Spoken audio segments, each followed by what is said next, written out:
উপনির্বাচন ও বিক্ষিপ্ত অশান্তি বাগদা রানাঘাট দক্ষিণে। ছাপ্পা ভোটের অভিযোগে বাগদার ডিহিলদহে উত্তেজনা। অভিযোগ পেয়ে বিজেপি প্রার্থী সেখানে গেলে তৃণমূলের কর্মীরা ঘিরে ধরে বিক্ষোভ দেখায়। কেন্দ্রীয় বাহিনীর সঙ্গেই বচসায় জড়িয়ে পড়েন ডিহিলদহের তৃণমূলের কর্মীরা।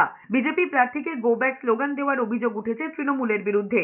কয়েক জায়গায় এজেন্ট বসতে দেয়নি, বুথ জাম করে রেখেছে। সেখানে যাচ্ছি আমরা, আমাদের লোক পৌঁছাচ্ছে, পৌঁছানোর পরে সিআরপিএফ জওয়ানও পৌঁছাচ্ছে, সেখানে স্থিতি ঠিকঠাক করে দিচ্ছে আর কি।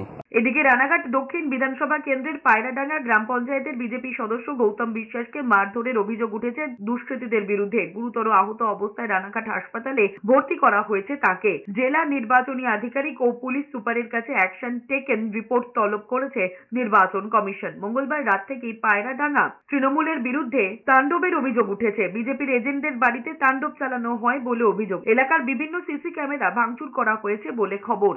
এদিকে রায়গঞ্জের মিলনপাড়ায় 6 নম্বর ওয়ার্ডের 6 নম্বর বুথে বহিরাগতদের হঠাৎ লাঠি উঁচিয়ে তাড়া করে কেন্দ্রীয় বাহিনী। সকাল থেকেই ওই বুথে 100 মিটারের মধ্যে বহিরাগতদের জমায়েতের অভিযোগ করে বিরোধীরা।